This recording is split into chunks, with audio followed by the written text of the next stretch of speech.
Hi, everyone. It's Keely here from the RCMP. We're just waiting for our spokespeople. It will just be a couple minutes delayed here. While we're waiting, I just asked that everyone mute your cameras. I'm actually going to go ahead and mute everyone. Also, you're up there, so you can just chat. There we go. Thank you for your patience. We'll be with you shortly.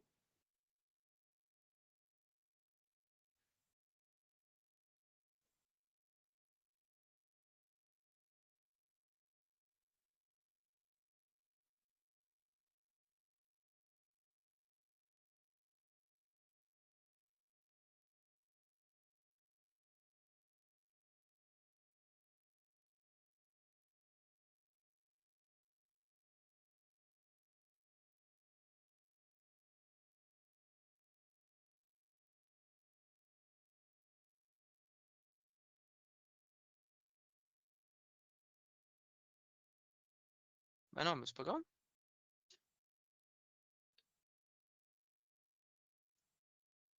Hi there. We're just asking that everyone keep your cameras off and mute yourselves for the time being. We'll get started here shortly.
Thanks for your patience, everyone. It'll just be another minute or so.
Okay, everyone, thank you so much for your patience.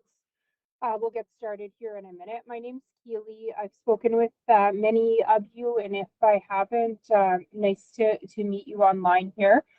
Shortly, you'll be getting an investigational update from Inspector Ashley St. Germain, and she is the Senior Investigative Officer with Saskatchewan RCMP's Major Crime Branch. Following that, we'll have RCMP spokesperson Patrick Pelchier provide the same information in French. And after that, we'll do a question and answer. We do have a lot of people in here today, so we are going to ask that you start with one question and follow up for agency. Inspector St. Germain will answer those questions, and if you would like those to be repeated in French, please indicate that. To make it clear for everyone that is recording this, I'm going to spotlight either Inspector St. Germain or Patrick Pelchier, speakers, so that they're big on your screen. We ask that everyone else turn off their cameras. Can everyone give me a thumbs up if you can hear me? Okay, all right. I got a message in the text, and I'll answer that just shortly here. Okay, that's great. If at any point we lose audio or anything, by the way, during this, please just raise your hands or put something on the chat.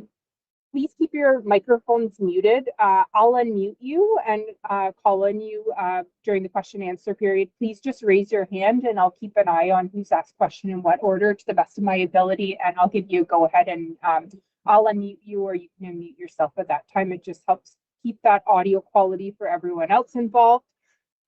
Lastly, please be mindful this is an unfolding investigation. We'll be limited in what we can share at this time, and we'd like to thank you all for joining us. I will hand it over to Inspector St. Germain. Thank you.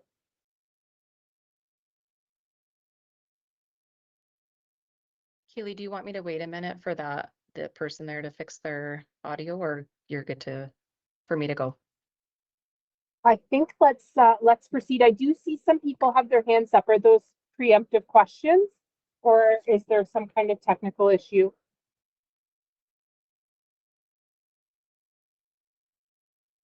Paul? Okay, got you. Okay, thank you. We'll pass it over to Inspector St. Germain. You can go ahead and start. Thank you. Good afternoon. I'm Inspector Ashley St. Germain, the Senior Investigative Officer of the Saskatchewan RCMP Major Crimes Branch.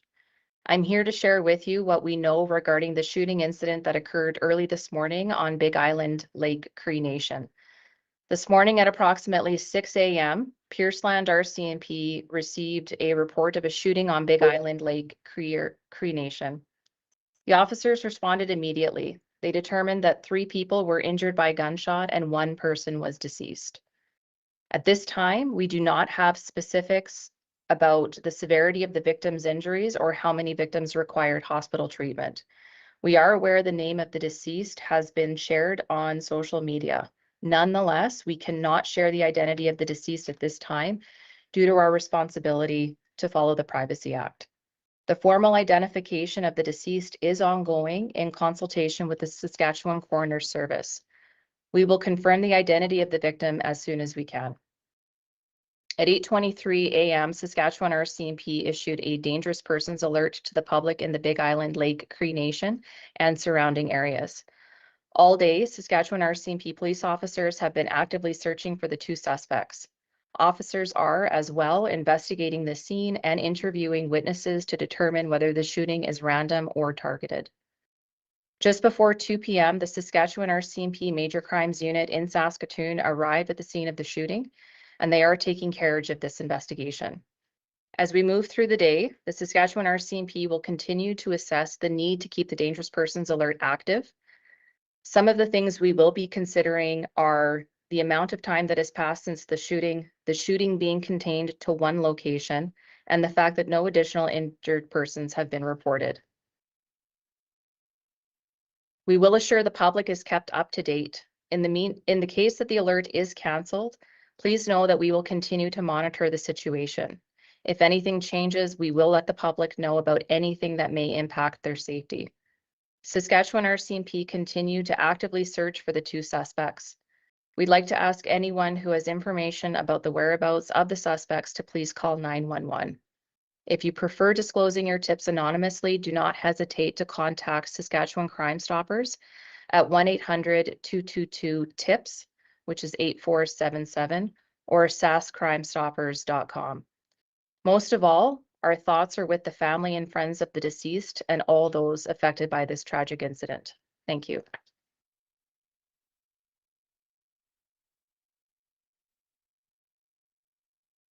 Thank you for that. We'll now turn it over to Patrick Pelchier, who will provide the same remarks in French.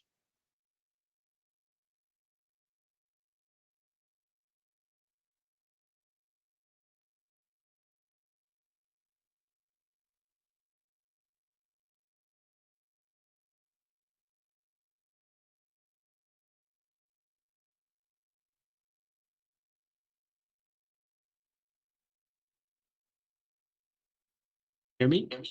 Okay. Bonjour.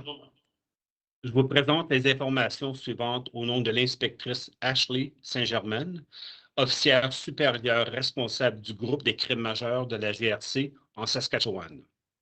Je suis ici pour vous faire part de ce que nous savons au sujet de la fusillade qui s'est produite tôt ce matin dans la nation de Big Island Lake.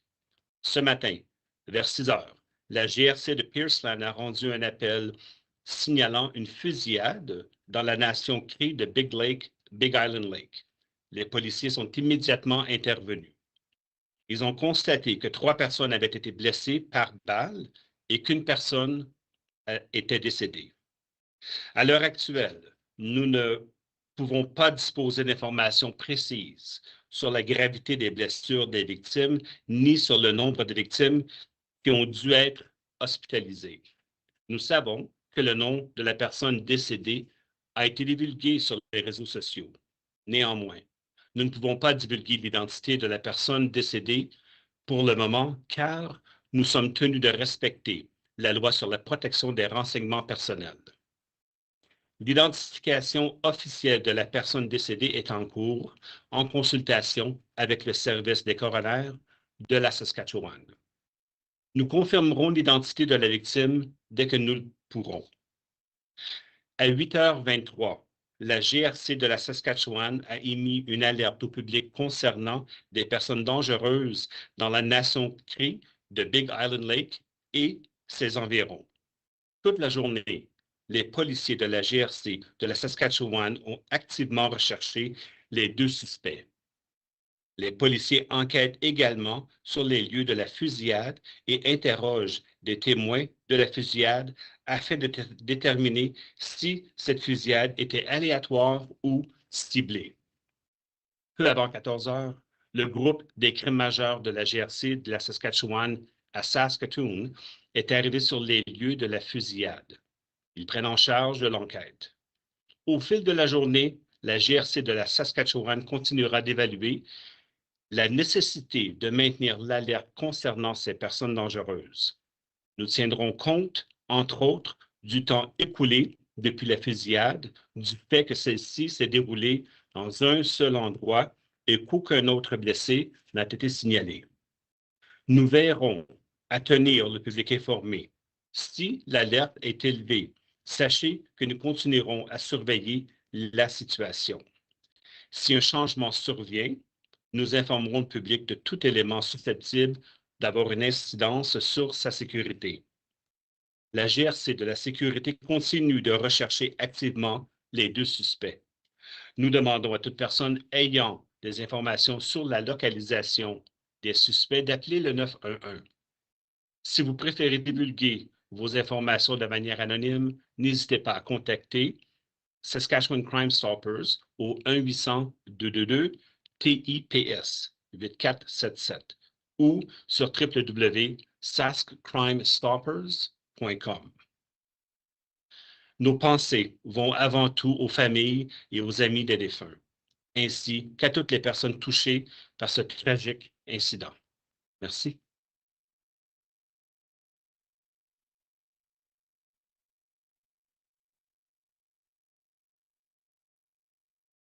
I just ask that you raise your hand and I will try my best to go in order, and just wait till I call on you, unmute your mic and ask your question, mute it again, and we will have the appropriate person answer. Okay, thank you.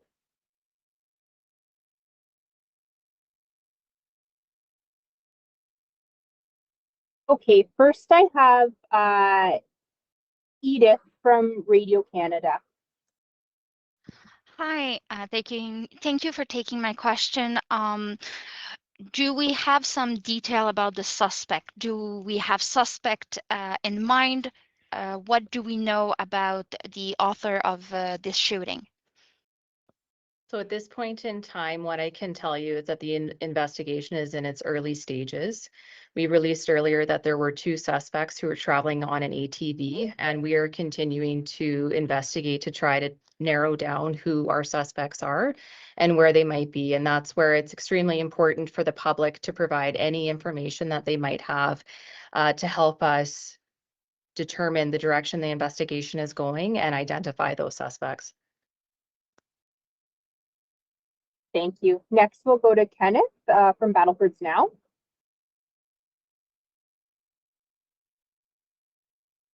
Hello, thank you for taking my question. I wonder with how close the area is to Alberta border, and there's a possibility the suspect might have fled to that province. I wonder, have Saskatchewan notified Alberta to see so that they could be aware as well and also set up an alert? Yes, absolutely. This morning, we did notify the Alberta RCMP of the ongoing incident here in Saskatchewan. That was done basically simultaneous with our dangerous persons alert going out.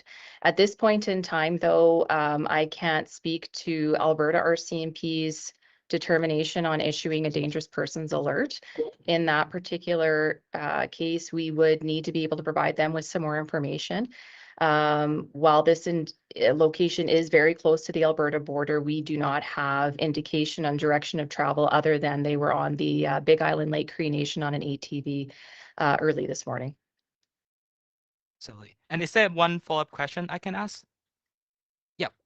Do RCMP believe this could be a gang-related matters, even though now it might be too early to say? Yeah, I can't answer that question. Unfortunately, it is very early in the investigation, and I can't speculate on the potential motivation for this to have occurred. Thank you. Thank you, Kenneth. Next, we'll go to Ashwarya from CBC. Thank you. I believe the reserve has had checkpoints for quite some time. There's also around or over 100 cameras, security cameras in the community. Why hasn't the RCMP been able to identify those suspects with all those cameras and catch them 10 hours later in that community, that piece of the area, which isn't that big? And if you are sure they're in that area, what are the problems that you're running into? Why aren't you able to catch these guys or at least identify them? So that is part of our investigation. Any cameras that are in the area that will have any activity captured on them is going to be provided to us, and we will review that to try to determine some of the things to take into consideration. However, with respect to this investigation, is that we don't have indication of how they were dressed. This did occur at nighttime. So we do have to be very cognizant of not rushing the investigation and ensuring that we do have the correct people in custody and identified as being responsible for this investigation. We don't take safety issues lightly, and we are working as quickly as we can while being diligent to that investigational integrity to locate the proper suspects. Thank you. Just one more follow-up question. Can you confirm that 2 people were injured and transferred to Saskatoon? At this point in time, I can tell you that there were 3 people injured by gunshot and 1 person deceased. I can't provide information as to where they might be in specific hospitals. Not only could it be a potential safety issue, but it would be against the Privacy Act for me to provide that information.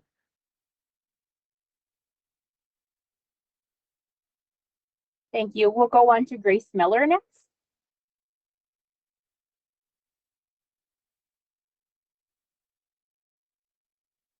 Hi, yes, thank you so much for taking my question. Grace, you're really hard to hear. I'm not sure if you can fix your mic up here or maybe pop it in the chat. Sorry, is that better? Hello? Yep, that's better. Okay, great. I'm wondering about the recommendation to put nearby medical centers on lockdown. Can you explain that recommendation? So what I can tell you right now is that recommendation did not come from the RCMP, so I can't really provide much more information beyond that. Generally speaking, as part of our dangerous persons alert, we do provide specific informations. In this case, we did say to find a safe location and lock your doors. However, we do not provide guidance to other agencies on their hold and secure protocols. So Sorry, I have a note here from SHA saying that it was as per RCMP advice. okay, so I can't speculate on where they got that from, but I'm going to suggest that it was probably from the alert. We do not provide direct guidance to other agencies on their hold and secure protocols. Those are their protocols to enact based on the measures that they have in place. Okay, can I have a follow-up, please? How long do you expect the lockdown to remain in effect? So at this point in time, as I mentioned, we are actively monitoring the situation with respect to that dangerous persons alert and the ask for people to lock their doors and remain in a safe location. And the things that we're considering with respect to that is the amount of time that's passed since the initial shooting, that the shooting has been contained to one location, and the fact that no additional persons have been reported injured in this case. So we are monitoring that very closely right now, and as soon as the determination has been made to cancel that, we will advise the public. I understand that it's problematic to remain in limbo for the community for an unknown period of time, but we are absolutely doing our best to make sure that we aren't interfering with people's lives, but we are keeping them safe. Okay, thank you. Next, we're going to go to Olivia with the Star Phoenix. Hi there. Thank you for taking my question. Could you please provide more information on the locations and timelines around where and when you found the deceased person compared to where and when you found the injured people? Were they found together or separate? Could you just provide a bit of clarity there? So at this point in time, we have, we believe that this is contained to one location. In terms of specific times, I cannot be more specific at this point in time, unfortunately. That is part of our investigation. The exact time everything unfolded is what we will be working towards determining, and I don't want to provide incorrect information at this point in time. Okay, and then could I have one follow-up? Could you confirm, like, were victims shot from moving vehicles, or what was the situation with that? Do you have any information you could provide us? Yeah, again, there's very limited information that I can provide given the early stages of this investigation. But our information is that the two suspects were on an ATV traveling in an unknown direction around the time of the shooting. Now, whether that was at the exact time of the shooting or right after, that is going to be subject to our investigation. So we do hope to learn those specific details, but I don't have that information to share with you right now. Thank you. Thank you for that. We'll move on to Tamer Durrani from the Globe and Mail, I believe. Hi, yes. Thank you so much for taking our questions and answering this. I know it's a very difficult day for you, so I appreciate that you're doing this today. I wonder if you can tell us a little bit about the gun in this situation, because it seems, according to the Sask alert here, that there would be a single gun that these two armed men had. It doesn't use the word guns. And so I want to be clear, can you tell us a little bit about that, anything on that, where that information is even coming from?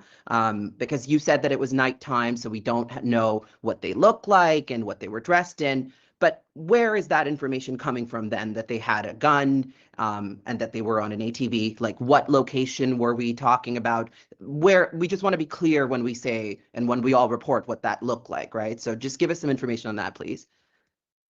Right, so I'll try to make sure I answer your question here with that. So gun was used in the alert. We are aware through the report that was made initially to Pierceland RCMP that a firearm was discharged. We are aware of the nature of the injuries, whether that's one gun or multiple guns. That is part of our investigation, and I don't have that information to share with you at this point in time. Okay, thank you.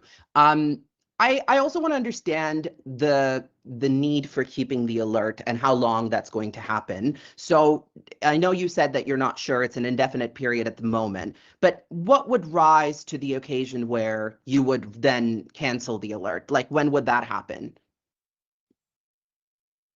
I'm sorry, can you repeat the question? I just notified the people in the room that my laptop is about to die, and I don't want that to happen before I just want to get plugged in here before. That's okay. that Yeah. happens. I'll repeat it once you get plugged in. Sure, thank you. No worries. I'll let you know as soon as we're there.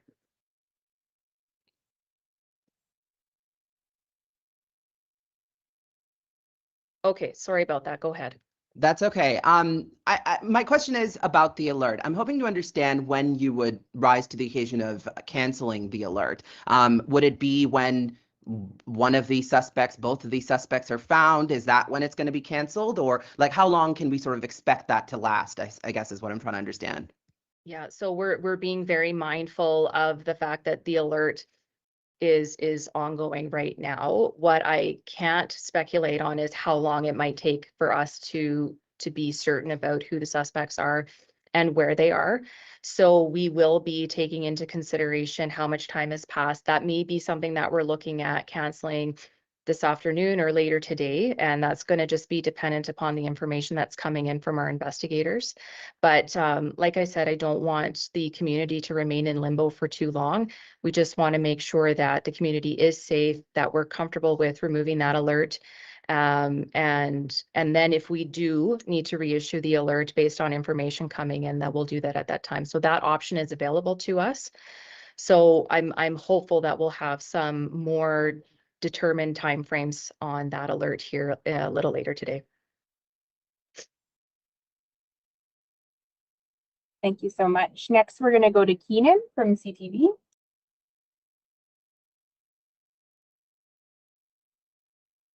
Hi there. I'd just like to ask about the ATV. Are you able to tell me if it was a standard sort of ATV or a side-by-side?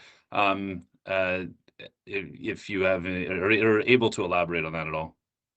I don't have that information with me at this point in time. What I can say is the investigation is ongoing. The investigators on scene may have that information right now, but I don't have that to share. If that information is needing to be shared with the public, we will do that once we have it, if we don't have it already. We absolutely are looking to work with our partners and the community to try to forward the investigation as quickly as we can. So I just don't have those specifics right now. Could you tell me how suspects getting away in an ATV might change an investigation like this as opposed to a standard vehicle? You know, it's hard to say. Each investigation is so different. So, you know, mode of transportation, they were on an ATV at the time. It was reported they were on an ATV at the time the incident took place. But one thing to keep in mind is that that mode of transportation could have changed at any point in time. So we have to be very mindful of, you know, being open to considering other possibilities of transportation. Thank you. Next, we'll go to Chris from Global.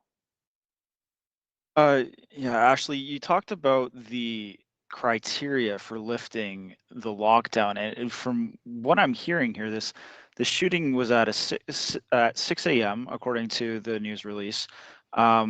You're saying it is contained to one scene, so it's sounding like the criteria for lifting the lockdown have been largely met. So what is holding up that process? So as I mentioned in the information I provided previously, our investigators just arrived at the major crimes investigators arrived just shortly before 2 p.m. We do want to be taking in all of the available information into consideration, and that is one piece that we're not wanting to rush. And so while it occurred around 6 o'clock this morning, we're still on the same day. It's still the early steps of the investigation. And we want to make sure we're taking every piece of information that we have into consideration before we make that decision. If you're saying that major crime investigators did not arrive until 2 p.m., what was the investigation happening before then? And was this a case of these investigators having to travel from Regina? So in this particular case, as I mentioned, it was the RCMP Major Crimes Unit out of Saskatoon that has carriage of this investigation. So they were traveling from Saskatoon. That said, we have other agents or other units within the Major Crimes Branch that are assisting with the investigation as well. We have the general duty investigators that are present in Pierceland. And we brought in additional resources to be able to respond appropriately to this particular incident. So while the major crimes investigators arrived just shortly before 2 p.m. this afternoon, they have been on the phone and in communication with the detachment members who were on scene at the get-go the entire time. So traveling into the community, we've been providing guidance and direction to those community detachment members and forwarding the investigation through that means as we're traveling to get to the community. I'm going to be terribly rude and ask another follow-up because it's directly related to this. It is a 4.25-hour drive from Saskatoon to the nation. So by my math, there was at least a 2-hour delay. What owes into that delay of getting the major crimes investigators there? So unfortunately, while the call came in around 6 o'clock, our investigators in major crimes aren't called immediately. The members that are at the detachment have to get to the scene. They have to respond. They have to make sure the scene is safe, and they have to get the available information that they have before those calls can be made to Major Crimes Unit so that there's information to provide to them. So while the call came in around 6 o'clock this morning to Pierceland, that's not when the call came in to Major Crimes Unit investigators. The other thing to take into consideration is that, as my understanding is that there is some freezing rain in the area. We do want to make sure that our investigators are able to get there safely, just like anybody else using the highway. And it's important that they get there and are able to do their job safely. Thank you. We'll move on to Charlotte. Yeah, I have a quick question in French.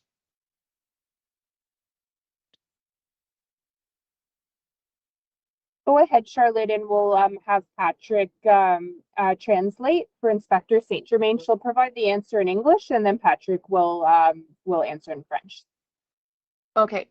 Je me demandais s'il y avait des témoins aussi et combien de signalements il y avait eu à partir du moment où la GRC avait reçu l'appel. Charlotte, je te demanderais de répéter la question, s'il vous plaît. Tu viens un petit peu sourdiné. Oui. Je me demandais combien il y avait eu de témoins, s'il y avait eu des témoins sur la scène, combien de signalements vous avez reçus aussi à la GRC. The question is, ma'am, were there any witnesses on scene, and were those the people that alerted the RCMP? C'était bien ça ta question? Do you want me to answer? Oui, c'est ça.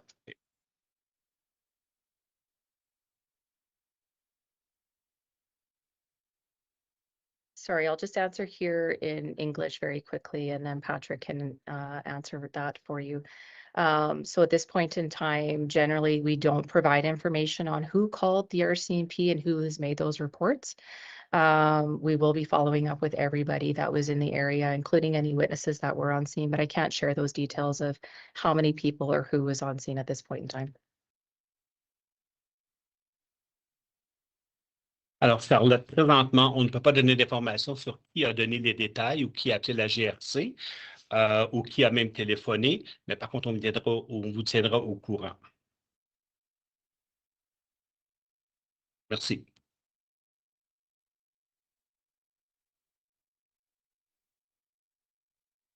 Thank you. We're going to move on to Paul Bryan. Thanks. Can you hear me? I just wanted to confirm that the incident happened on reserved land, and if you could tell me any specifics of the presumed location. So at this point in time, the information that I have is that it happened on Big Island, Lake Cree Nation. I don't have the specific location as to where it occurred exactly in the community, but I mean, that information is available. I just don't have it right before me to provide to you. Okay, and then a follow-up is if you could tell me how many officers are directly involved in the investigation at this time. So right now we have investigators responding from the Saskatchewan Major Crimes Branch in totality. So it would be Major Crimes Unit Team 1 has carriage of the investigation. We have assistance being provided from Team 2. And we also have assistance being provided from our North Battleford Provincial General Investigation Section, as well as Prince Albert Provincial General Investigation Section. There's also investigators providing support from the Forensic Identification Section for Saskatchewan RCMP. So I can't provide a specific number, but we do have resources supporting from across the RCMP in order to make sure this investigation is done properly. Thank you. Thank you. And next we'll go to Riley from the New York Times. Hi, can you hear me okay? Okay. So you said that you can't say where they were the injured people were hospitalized or anything like that, but can you say if they're expected to make a recovery, if there's any details at all? I know that a gunshot wound can be anything from a graze to, you know, puncturing a major organ. So just trying to see how serious it is. Yeah, so as you said, any shooting is a serious, being shot at any point could be a serious injury. Right now, though, I do not have the details to share as to the extent of those injuries. They were taken to hospital, and I can't provide the extent. That is part of our investigation, but I can't breach that Privacy Act for medical information for those victims. Thank you. Okay, I'm just going to skip ahead here. So I have some people that are asking their second question. I'm going to skip ahead and ask Daniela to go forward, as she has not asked a question yet. In the name of time, we're going to leave it with those that have their hand up. We'll start with Daniela, then I'll move down the list again, and we'll end with Chris. I just want to be mindful of particularly Inspector St. Germain's time. Thank you, and we will ask Daniela to go ahead. Hi, can you hear me? Okay, I know you touched on this a bit, and I just wanted to ask, once again, you said the shooting happened in one specific location. Can you at least say whether it was at a business, a residence, inside, outside, anything like that? So my understanding right now is that it was at an outside location, but I cannot provide more details than that at this point in time. Thank you. Thank you. Thank you very much. We'll go back to Edith. Thank you. I'm going to ask the question in English. Can you please have Mr. Pelletier translated, please? So it's going to be easier for everyone. Do we have, to this day, access to the territory of the First Nation, or all entry and exit are completely barred? So I guess one point to clarify, we, the RCMP, have not put the community itself on lockdown. We issued a dangerous persons alert asking the community to find a safe location and to lock their doors. If there are barricades or anything up outside of the community, that would be done independent of the RCMP. We have not provided that direction, to my awareness, for that community right now. Alors, merci pour la question.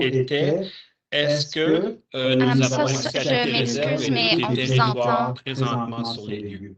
On vous entend en écho énormément. Est-ce qu'il y a moyen d'arranger la situation? Un moment. Merci.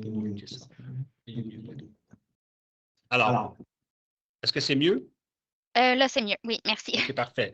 La question était, est-ce que nous avons toujours accès aux réserves et ainsi qu'au territoire pour l'instant? Et Mme Saint-Germain a bien expliqué qu'on n'a jamais empêché les gens de rentrer sur les territoires jusqu'à date. I'll have a quick follow-up question. There was a check-in point entry, I think, a couple last month. Was it still in effect when the shooting happened? I unfortunately don't have that information. I think that's probably something we can look into and provide for you, but Thank you. I don't have that. Thank you.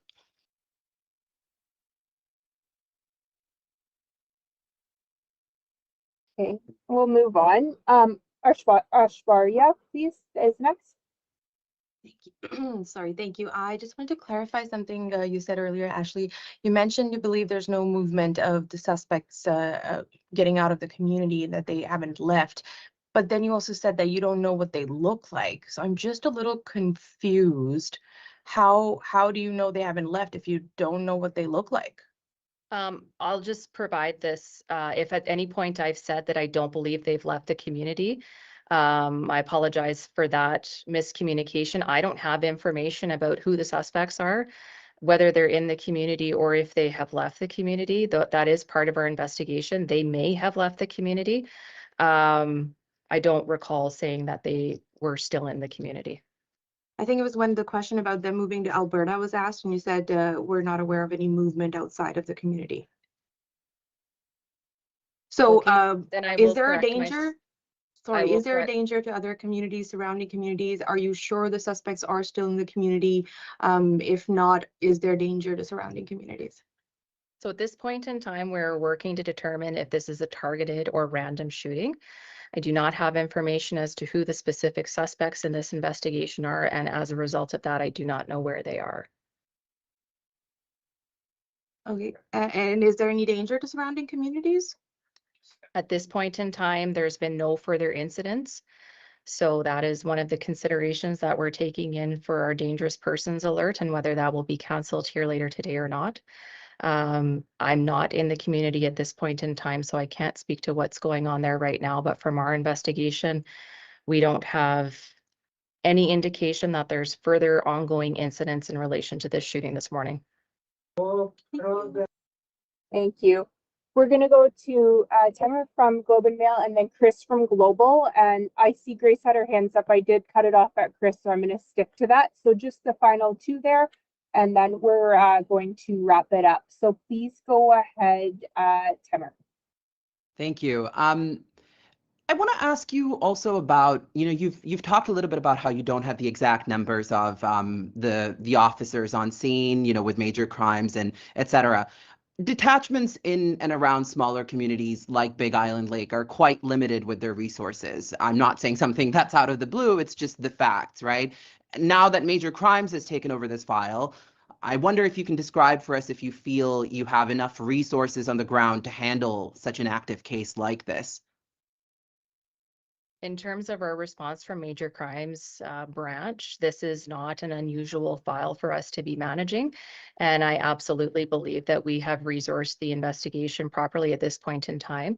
Should something change, we do have the ability to scale up our resources or scale back our resources as needed. So I don't have any concerns of my investigative team at this point with regards to that. Thank you.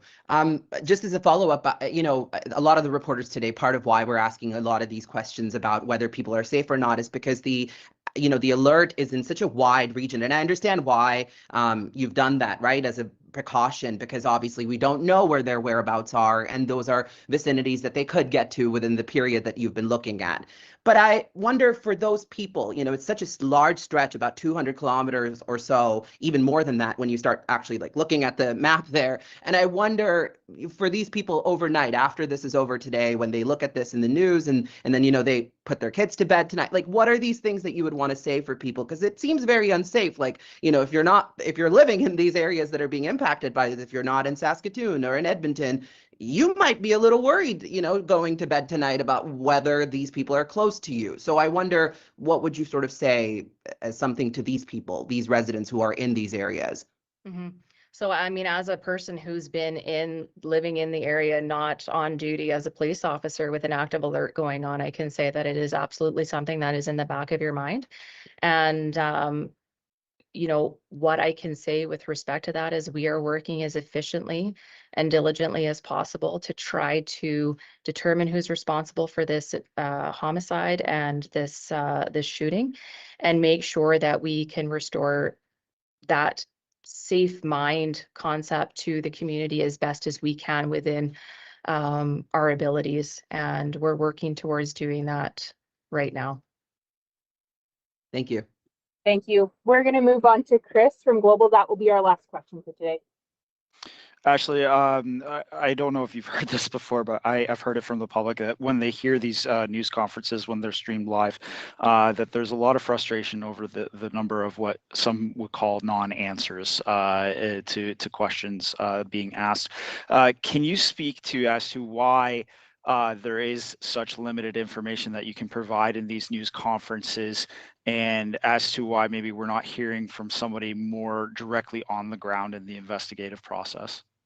Yeah, absolutely. So I'll answer your second part of that question first. So we're not having our investigators that are boots on the ground answering these specific questions in this manner because they are busy doing that investigation. So they are knocking on doors, they're talking to witnesses, they're doing their best to gather all of the potential video or phone video surveillance that we can, and work towards forwarding the investigation as quickly as we possibly can, being mindful of the fact that this will have to go to court.